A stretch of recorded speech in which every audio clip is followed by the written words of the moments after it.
When words aren't enough to communicate a feeling or idea, what's the next best way to convey these things? Some might say music, others might say dance or gesture, some type of movement of the body. But I believe the best answer to this question has to be visual art. I mean, just think about it. Besides language, visual art is arguably one of the most effective and popular forms of communication and has been since early human history. This could be because visual art can convey emotions and ideas in ways our brains can register and identify with more quickly than the written word alone. But of course, the subject matter of art doesn't have to be limited to one's own emotions and personal experiences. Art can be used to spread messages, especially of a political nature. I'm sure most of us have seen a political cartoon or a piece of propaganda at least once or twice in our life. But political art can go beyond simple satire or critique. It can be used to rally people behind a cause, instill a sense of national pride, or even create a sense of identity or community, especially if it's dependent on reaching as wide of an audience as possible. And that is one of the most important traits of today's subject, Mexican muralism.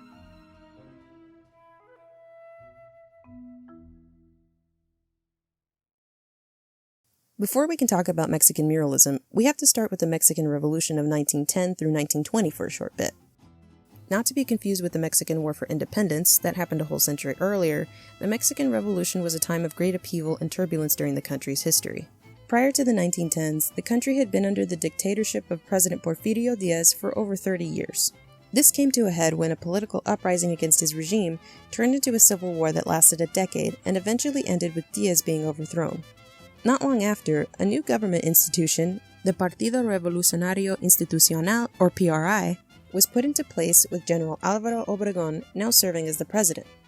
It was during this time of rebuilding that Obregón began to direct government funds towards art programs and education, particularly towards a project proposed by José Vasconcelos, the Minister of Education at the time.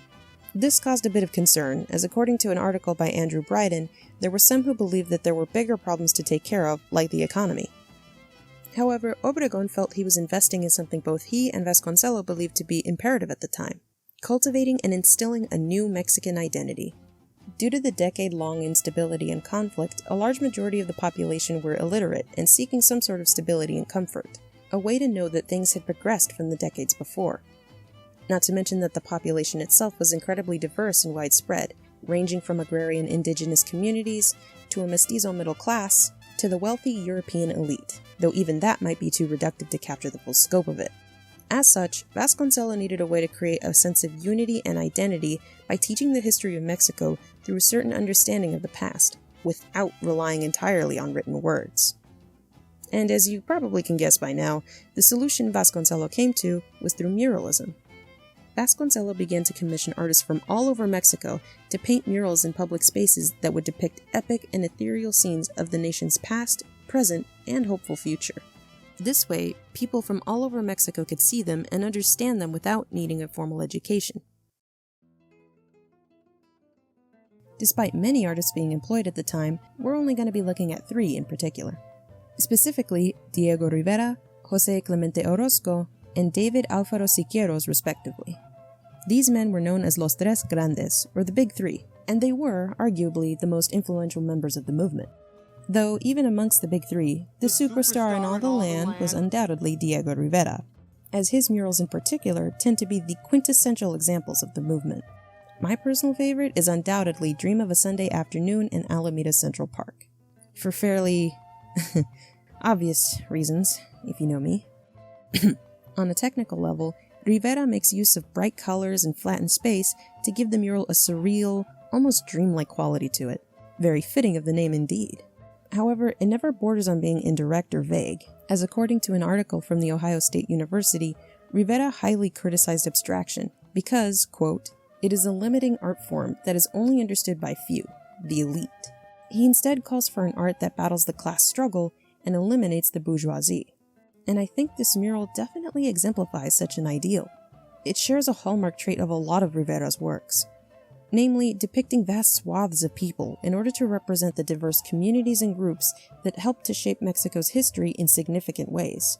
In this specific case, he highlights the struggles and conflict between class and race by painting scenes of tension amongst the figures. There's an outright confrontation towards the right of the mural where a soldier shoots another man, right behind an indigenous family being threatened by a police officer. Despite this, I believe that this piece might also be emblematic of a certain kind of optimism. Of course, it doesn't shy away from the real tensions and struggles between the wealthy and the poor, but the fact that they all seem to be so closely packed together gives me the idea that maybe it is emblematic of a dream in which the people, regardless of race and class, are able to occupy the same space. It's this unexpected harmony of different visuals that show a kind of hope and optimism towards this new era of modernization and class unity. However, Rivera's work isn't emblematic of the thoughts and beliefs all muralists had at the time. Take José Clemente Orozco, for example. He had actually served during the Mexican Revolution, and it definitely informs his work. Unlike Rivera, Orozco's murals provided a more cautious and pessimistic perspective to the movement, amidst the optimism Vasconcelos and the government was pushing for at the time. A good example of this would be a mural I actually saw in person as a kid during a family trip to Mexico. And it was definitely an experience. It was the Lucha Social or Social Struggle mural in the Palacio de Gobierno in Guadalajara. And as you can imagine, it left quite the impression on my 7-year-old brain. But to do my own brief analysis as an adult, the mural depicts an incredibly dramatic and violent scene, accentuated by the dark and striking colors. Featured in the center of the work is Miguel Hidalgo, the priest who led the Mexican War for Independence. The way Hidalgo holds the torch always made me believe he was setting fire to something, perhaps representing how he ignited the flames of war for independence. However, it's impossible to ignore the massive bodies underneath the flags that blend into the flames, some of which are pierced by blood-red swords and knives. Perhaps they represent the brutality and high cost of this war, what people had to sacrifice to earn such a vital right as freedom. Maybe the struggle itself is never-ending, like the vast sea of gray. Regardless, it's clear that Orozco was far more concerned with communicating sharp and decisive social commentary with his murals, not shying away from depicting the harsh realities of his subject matter. And continuing on that note, we finally come to David Alfaro Siqueiros. He was known to be the youngest and most radical of the big three in both technique and ideology. According to PBS.com, he was apparently the first artist to utilize spray painting and other various materials to achieve the looks for his murals. And the artstory.org also states that Siqueiros would often apply a socialist approach when working on his murals, dividing up tasks and rewarding his assistants equally. However, he would garner more recognition for his works later in the movement, some being outside of Mexico, because he ended up being exiled for his communist beliefs and activities. In fact, all of the big three were socialists and included socialist imagery in their works. But it was Siqueiros who frequently butted heads with the government and other patrons over his depiction of certain subject matter. And looking at his later works, it's not difficult to see why. The Torment and Apotheosis of Cuauhtémoc is a prime example of Siqueiros' political beliefs informing his art by showing the uncensored brutality of Mexico's colonization. Siqueiros is also noted as using elements of Cubism for his paintings as well. As such, you can see that the figures of Cuauhtémoc and the other person next to him are stylized in ways that don't resemble accurate human anatomy. Both of their hands are simplified into basic shapes, but their emotions are easily readable and convey a distressing amount of pain and despair. Contrast this to the masked and faceless conquistadors standing across from them, facilitating their torture with an indifference as cold and unfeeling as the metal armor that encases them. The only representation of their emotion could be through the ferocious-looking dog being held by one of the soldiers. Perhaps it is meant to represent their ravenous bloodlust and greed. Meanwhile, the woman on the far left, with her arms outstretched, is meant to represent the Mexican motherland, at least according to Dr. Doris Maria Reina Bravo. Her motion appears to be not one of grief or mourning, as her expression doesn't share the same tears or pain as the figures next to her, but instead she may be calling for an end to the violence, a message meant not only for the conquistadors, but perhaps for the viewers as well, specifically a call to action and an urgency to be politically involved, something Siqueiros hoped to achieve above all with his art.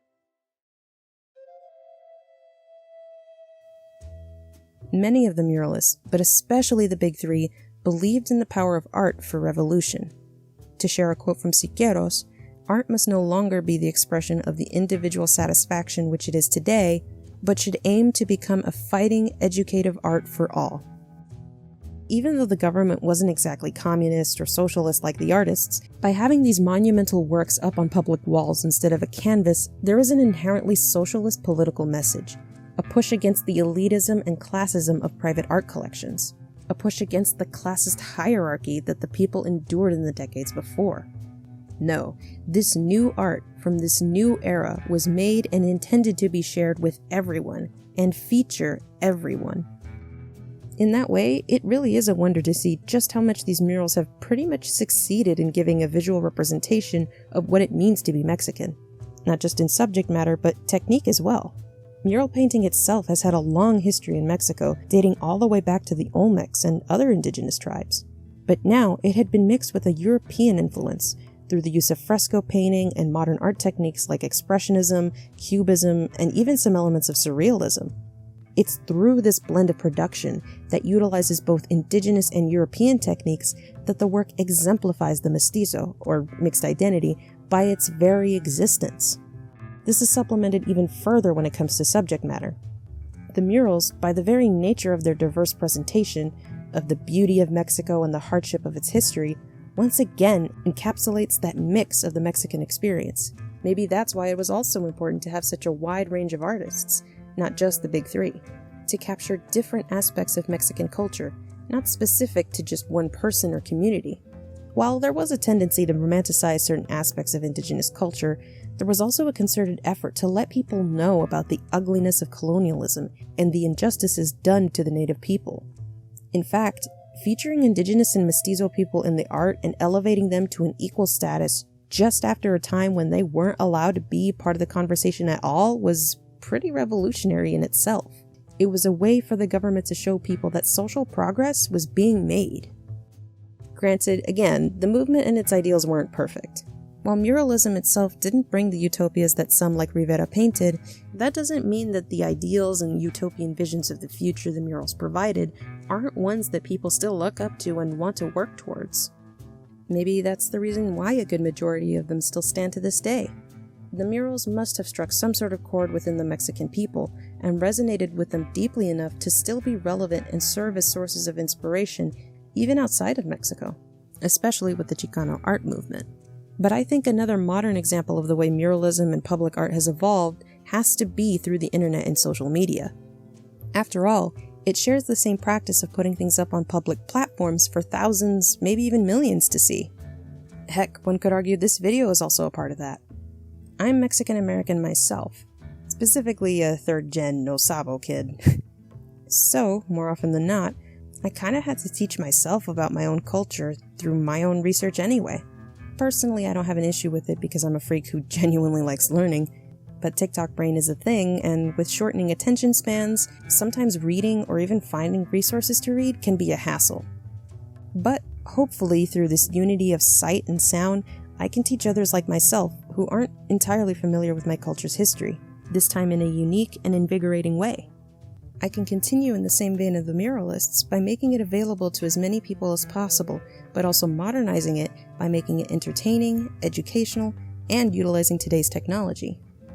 And who knows, maybe somewhere down the line, someone else might be inspired by my own work and do something similar, but also make it unique to them. It's this kind of never-ending pattern of inspiration and creativity that I think truly gives ideas their longevity. And yeah, makes art the best avenue for spreading the word. That all being said, I can't wait to see where else this pipeline of creativity takes us all in the future. Thank you for watching. My name is V, and I'll see you all next time.